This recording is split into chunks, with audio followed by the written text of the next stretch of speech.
আজকে এক ব্যক্তি একজন নেত্রী দোয়া মাহফিলে উপস্থিত হয়েছি আপনাদের সকলের মধ্যে। সম্মানিত মুরব্বিয়ান, অত্র এলাকার ভাই বন্ধুরা, আপনাদেরকে জানাই আমার হাজারো সালাম। কিন্তু আপনাদের সকলেরই স্মরণ রাখতে হবে যে ব্যক্তির দোয়া মাহফিল আমরা আজকে উপস্থিত হয়েছি, তিনি এই উপমহাদেশের নয়, আমার ধারণা বিশ্বকে কাঁপিয়ে বিদায় নিয়েছেন আমাদের সকল থেকে। কিন্তু তার নাম ইতিহাসে সর্বকালের জন্য যেটা লিখিত হয়েছে সেটা মুছে ফেলার কোনো শক্তি নেই। আপনারা টেলিভিশনের পর্দায়, আপনারা প্রিন্ট মিডিয়ায় দেখেছেন, লক্ষাধিক নয় হয়তোবা 1 কোটি লোকের বিদায় সম্বর্ধনা অর্থাৎ ওনার নামাজে জানাজায় উপস্থিত হয়েছে। এই উপস্থিতি একটি বিরল উপস্থিতি, বিদায় সম্বর্ধনা একটা বিরল বিদায় সম্বর্ধনা। আমার সৌভাগ্য হয়েছে ওনার স্বামী শহীদ জিয়ার নামাজে জানাজায় উপস্থিত হওয়ার। তখন আমি বিশ্ববিদ্যালয় থেকে মাত্র বেরিয়েছি, সেই জানাজায় আমি উপস্থিত হয়েছি।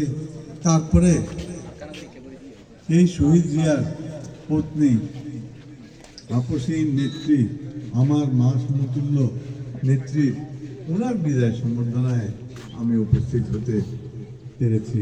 আমার সৌভাগ্য। আমি অনেকেই বলি যে কি আমি দুজনের জানাজাই ছিলাম, অর্থাৎ শহীদ জিয়ার জানাজা আমার সৌভাগ্য ছিল থাকা, এবং মরহুমা খালেদা জিয়ার জানাজায় উপস্থিত হওয়ার আমার সৌভাগ্য হয়েছে। উপস্থিতি আপনারা জানেন, এই দেশের মাটিতে আপসীন নেত্রী হিসাবে পরিচিতি একজন ব্যক্তি পেয়েছিল, সেটা হলো বেগম খালেদা জিয়া। তার আপসীনতায় আমাদেরকে, যারা আমরা জাতীয়তাবাদী রাজনীতি করি, আমাদেরকে অনুপ্রাণিত করেছিল।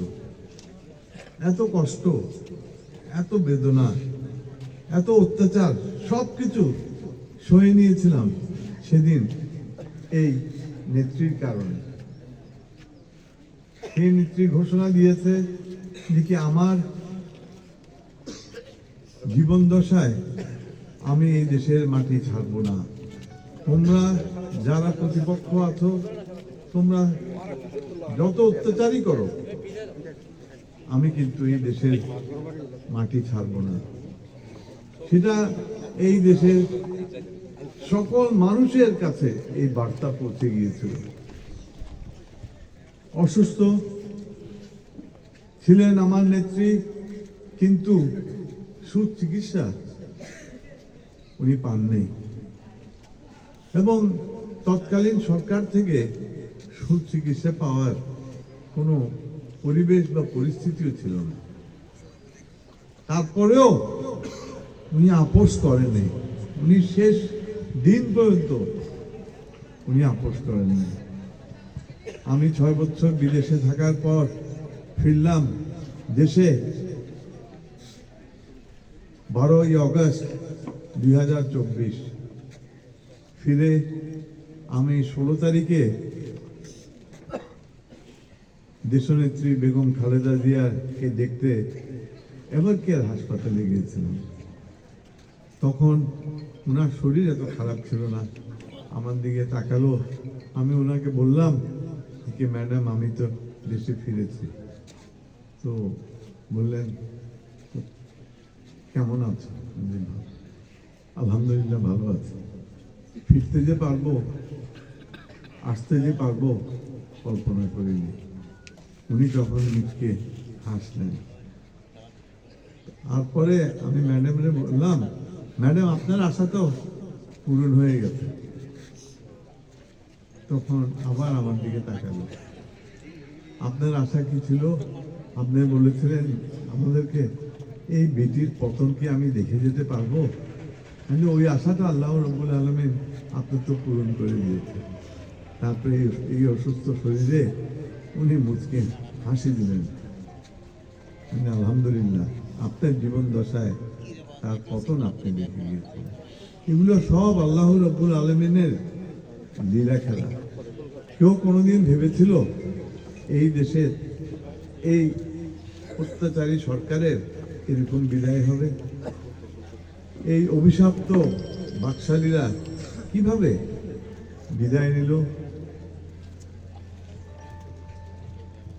আপনারা সকলেই জানেন কিভাবে হত্যা করেছে।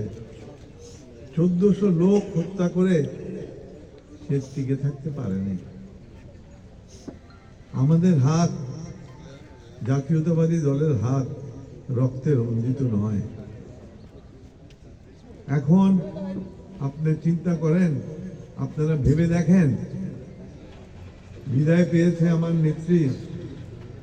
মুসলমানদের ভাষায় তারা বলে যে কি একটা জানা যায়, মমিন বলে তাইলে এই মমিনের কারণে বলে এই মৈত্রী বলে জান্নাতবাসী হয় নরবা। এই যে প্রায় 1 কোটি মানুষের জান্নাতের সমাগম হয়ে এর মধ্যে হট্টা মমিন চাইতে রে বেগুনে সকল মমিন যারা সেই জানাজায় উপস্থিত ছিল তারা সকলেই টেনে নিয়ে যাবে আমার নেতৃত্বের ভেস্তে জান্নাতে। এবং আমার দৃঢ় বিশ্বাস যে কি উনি সবচেয়ে উচ্চ ভেস্তে উনি থাকবেন এবং উনি আমাদের সকলের দিকে তাকিয়ে আছেন আমাদের দেশ আমরা কিভাবে গড়ছি। এখন আজকে উনার উত্তরাধিকারী হিসাবে নয়, শুধু নিজের ব্যক্তিগত যোগ্যতায় আজকে শহীদ জিয়া পতাকা ধরেছিল, ওনার পত্নী আপসীন নেত্রী বেগম খালেদা জিয়া, মরহুমা খালেদা জিয়া এখন সেই পতাকা ধরেছে তারেক রহমান সাহেব। আমরা সকলেই আনন্দিত।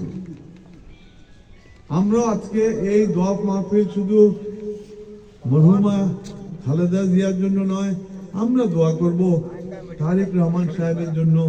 উনি যেন এই দেশকে সঠিক পথে ধাপিত করতে পারে এবং একটা শক্তিশালী জাতীয়তাবাদী দলের নেতৃত্ব দিতে পারে এবং আগামী দিনের প্রধানমন্ত্রী হয়ে পরিচয় দিতে পারে যে কি আমরা নিজেরা এই দেশকে গড়তে সক্ষম। বক্তৃতা দীর্ঘায়িত করব না, আজান পড়ে গেছে। আমি আমার বক্তৃতার ইতি টানবো। সকলের কাছে অনুরোধ রাখবো, আপনারা সকলেই দোয়া করবেন আমার নেতার জন্য, মরহুমা বেগম খালেদা জিয়ার জন্য।